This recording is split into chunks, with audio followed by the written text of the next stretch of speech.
Guys, do yourself a favor. Go over, find Ariel Helwani's show on ESPN Plus. Go watch an interview that he did with Anthony Smith. The Anthony Smith. Not a different Anthony Smith. I'm talking about Lionheart, which is relevant to the story.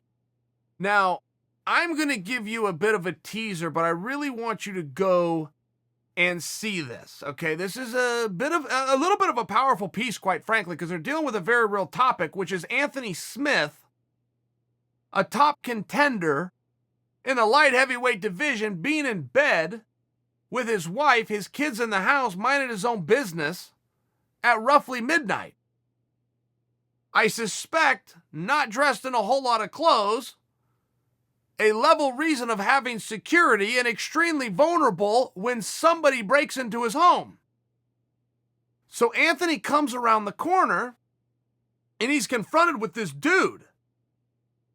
And he automatically assumes, as you would, dude's armed, right?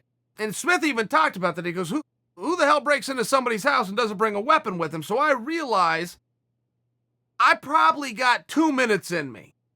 I'm not making it out of this thing, but I got to buy some time, and my wife and kids got to get out of the house. I mean, this is real. This is actually kind of hard for me to talk about. This is very real. So just because this was his mindset, now whether that happened or not, to have that level of fear, no matter how tough you are, caught off guard when you have every reason to believe you're safe. Okay, your lights are out, your door's shut, you're asleep. You have every reason to believe you're safe. I mean, this is a different level of terror, in all fairness. So a fight breaks out, and Anthony's fighting this guy, and he's waiting for him to pull the weapon, and he pretty soon realizes, man, this guy didn't bring a bat. This guy didn't bring a knife. But this guy's one hell of a good fighter. This is Anthony Smith telling the story. He said, man, I gave this guy everything I had. Punches, elbows, knees. He said this guy took it all.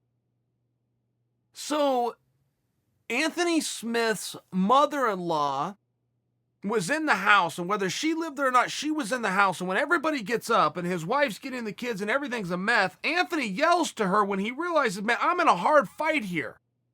I have no idea how I'm in a hard fight. If this guy's on drugs or something that's taking him to some level, but I'm in a dust up here. And he calls for a weapon. She hands him, and he says, give me a knife. She gets him a knife. So he gets the knife in his hand. But you also have to understand, as much as you may think in your head, if you go into a fight with a weapon such as a knife and he doesn't have one, you've got this big advantage. If you're not trained in using a knife, you now don't just have a knife, you now have just lost the use of a hand. I mean, it's a very strange concept, but this is a very real thing. If you're trained with certain combinations and they don't involve holding something in this hand and trying to, it's just kind of one of these weird things. So Anthony has a knife, and he says that. He goes, I had a really hard time fighting the guy holding the knife.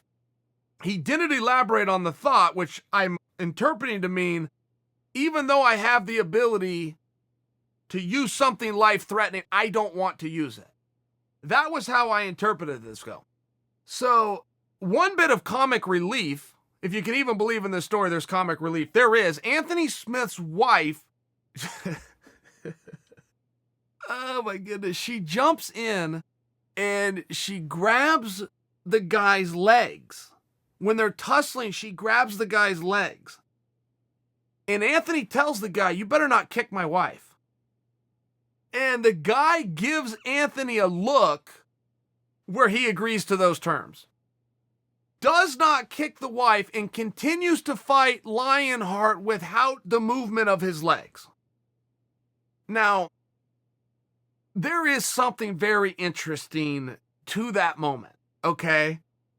So the whole thing ends, right? Anthony beats him, as I'm sure you could imagine, which beating him means to subdue him, which is great news, because this could have ended, I mean, without question, ethically, legally, morally, every way, this could have ended in the loss of life. It doesn't. Police come.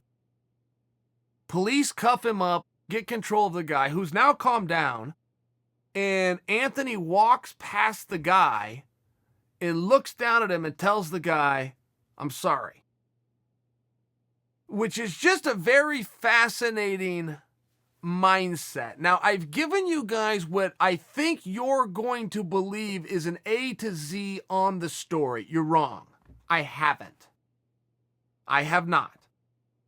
Go to ESPN, go watch this piece that Ariel does with Anthony.